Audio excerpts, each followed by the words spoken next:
Hi everyone, it's Mike with Crane Realty. Today it's June 1, so that means that we get the opportunity to look back at last month's inventory. Now that the month of May has come to a close, we get to see the number of new listings that hit the market and see where exactly things are trending here in the Rochester and Finger Lakes market. So without much delay, let's jump right into the numbers. All right, so to get started, and if you've seen some of these videos, you already know that we try to look at a past 10 years, primarily focusing on the last 5 because that's the most relevant, but it's always good to have kind of a frame of reference. We're looking at the number of new listings, and we like to look at them within a 1-month span, okay? If we were to see that as far as a chart, it would look something like this. You can see back in the 2015, 2016, kind of hitting some high and then really going down. So back in the 2014, 2015, 2016, and even 2017, really a buyer's market. You were able to come see a property. There's no such thing as delayed negotiations. And you would come take a look at a property, sleep on it, and if you'd like, you can write an offer, usually starting, a couple thousand under. Going right at asking was not the most common thing.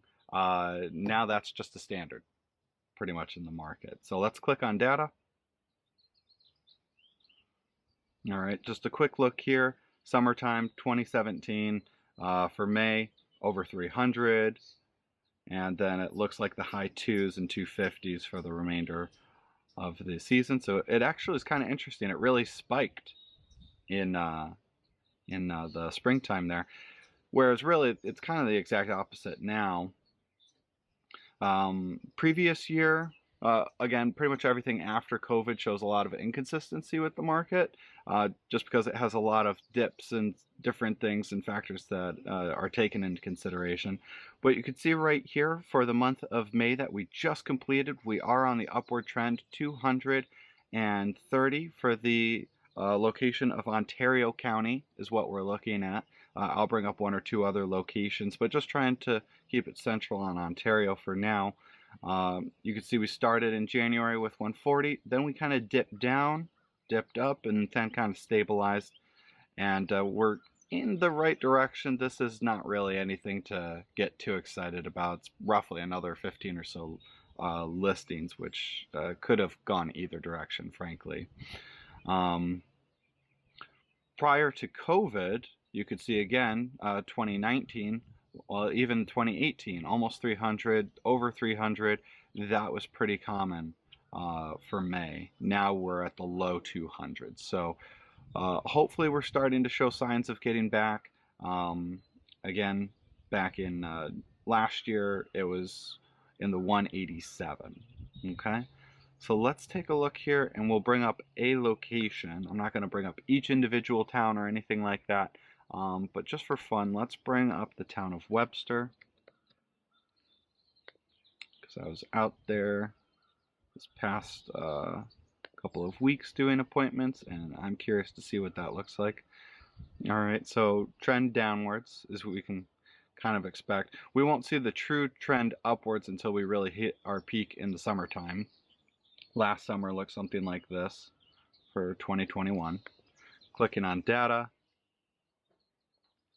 And you can see in this May area here, over 100, 90, over 100.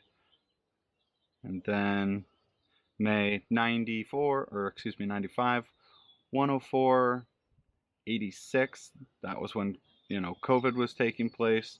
And then 72 and now 75. We are in the right direction, going from the low 30s, high 30s, popping into the 60s and then dipping back down.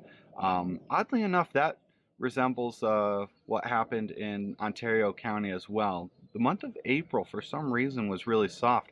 Usually, the month of April, we kind of hit a bit of a boom. You could see in these past months an upward trajectory, but this past month of April, we really kind of hit a little bit of a soft spot. And I actually had a lot of clients, very successful. In fact, I just did a final walkthrough for someone who was successful in the month of April who bought around Easter time.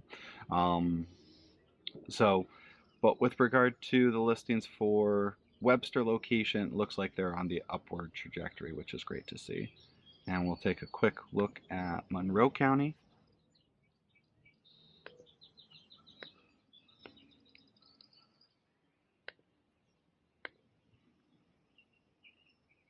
Click on data. Again, more of a buyer's market in the first 5-year window that we're looking at. Month of May, almost 1,700, almost 1,700, almost 1,900, almost 1,700, almost 1,600. Okay. Now it looks a lot different. 2018. So this is really why I try to do these videos, because if you're trying to create a frame of reference, if you're a new buyer on the market and you're stepping in and you have family members who purchased back in 2018, you have friends that bought back in 2019, this is kind of your frame of reference. They're going to tell you things like, yeah, it was a little competitive, maybe they did a delayed negotiation, but we were able to get all of these contingencies and these terms that we wanted to see be part of our offer. It's going to be a lot different now. That you could see over here, getting past 2020, we basically go from this drop of 1,500 down to 1,172 for the month of May. This is kind of a nice thing to see for Monroe County. Obviously, the population density is really great in that area for the city of Rochester, so you're going to get a lot of listings. It's a lot of buyers out there too, so they do go very quickly. But it's nice to see January, February, and then pretty much almost closing to double, and then leveling off, getting past 1,000 plus, which is great. So hopefully we could start getting back to something that resembles a lot more listings that's going to satisfy this really big buyer pool that we have. More properties on the market, a big buyer pool to satisfy them. If that can subside and get off the market, maybe driving some of that price down as well, which would be really great. So hopefully this is helpful to you and providing you with some insight again into that Rochester and Finger Lakes location. If you're a buyer or a seller and you're trying to understand where the market's at with regard to inventory, hopefully some of this data helps you. So if you have any questions out there, feel free to reach out to the contact information we'll provide right after this, and we'll be in touch. Take care, everyone. Bye-bye.